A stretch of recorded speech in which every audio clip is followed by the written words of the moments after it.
This is an overview of the Apple MacBook Pro 13-inch laptop.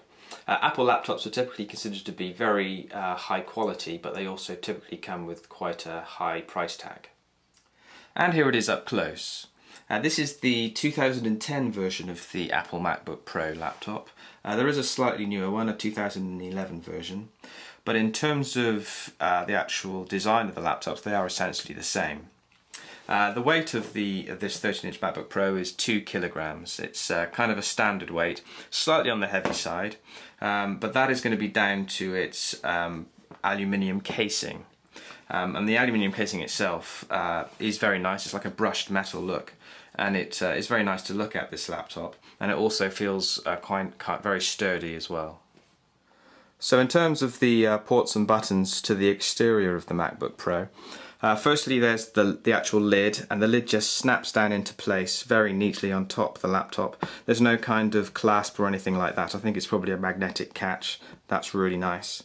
You've got a little power readout button here, and this will flash if the laptop's in sleep mode, for example.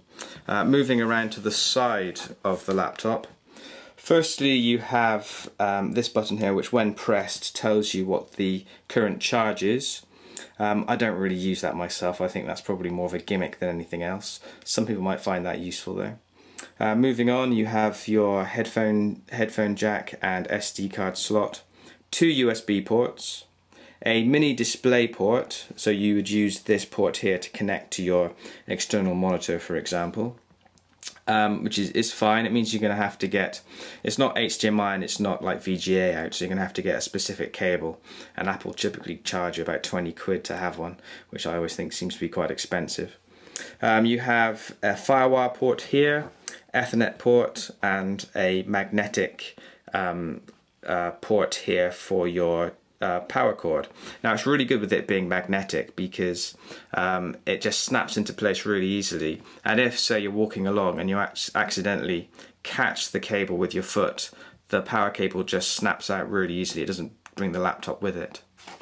On the other side, if I bring it around here, Kensington lock there, and also all you have there is a very understated DVD rewriter drive there. Opening up the laptop now, firstly you see what I think is a superb trackpad. This is probably one of the best trackpads I've ever used on any laptop computer, really. It's a very good size, it's very easy to use, very responsive. Clicks are typically just one tap of the keyboard. If you want to bring up the right mouse button equivalent like you would on a Windows machine, you either click in the bottom right hand corner or you control click on the device as well. The keyboard itself is also excellent, very easy to type with. It's a backlit keyboard, which makes it easy to use in any light conditions. The screen itself, as you can see here, is a glossy screen. Now with the 15-inch MacBook Pros and 17-inch MacBook Pros, you can choose to pay a little bit more and get an anti-glare screen. Typically that's about 100 quid more, I think. And at the top here you should be able to detect there's a little webcam at the top as well.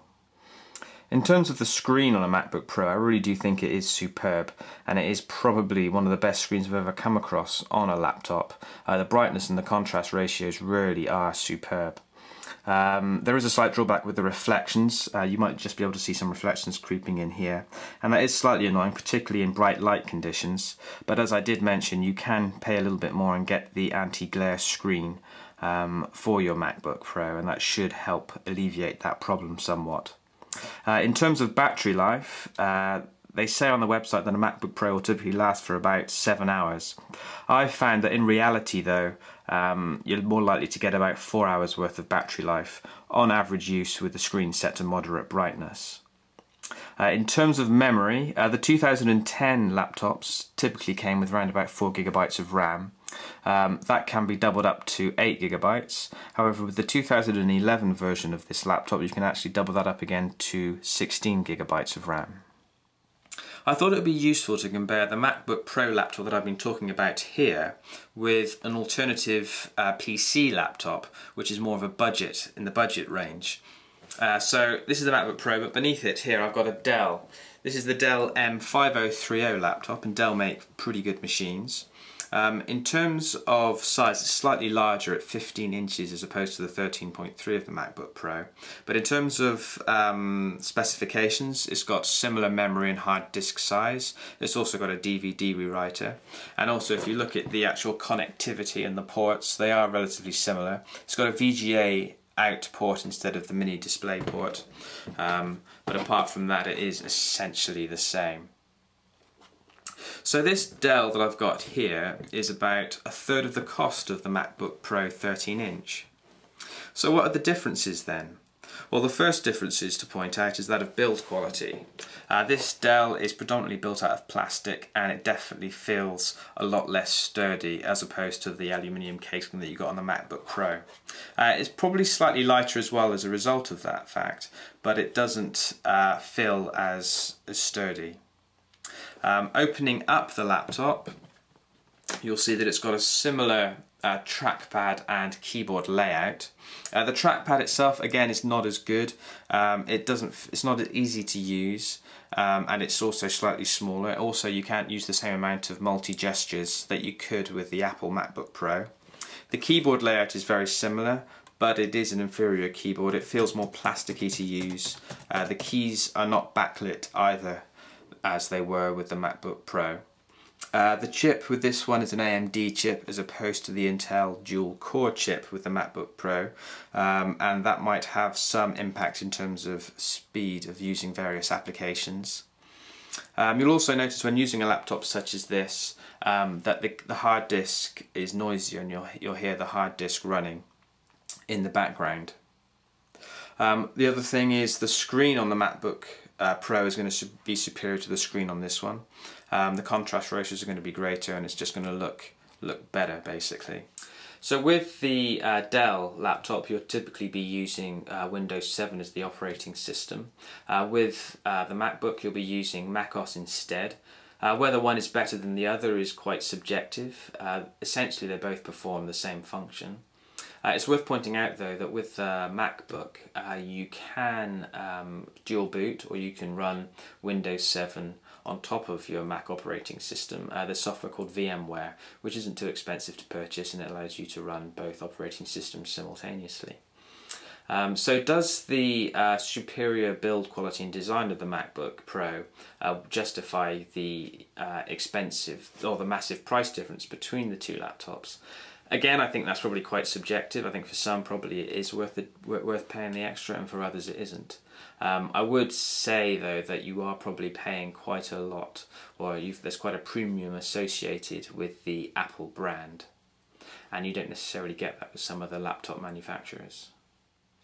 So that's my overview of the Apple MacBook Pro 13-inch laptop.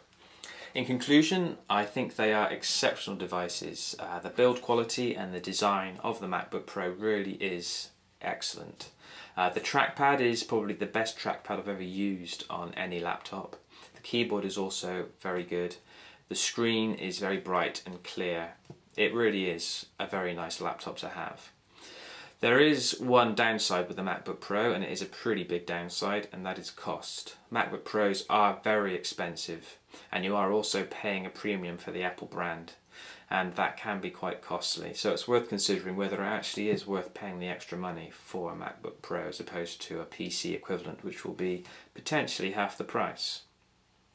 There we are. I hope you've enjoyed this overview, and if you'd like to check out some more reviews, you can go to my YouTube channel, which is TechSaver UK. Thanks.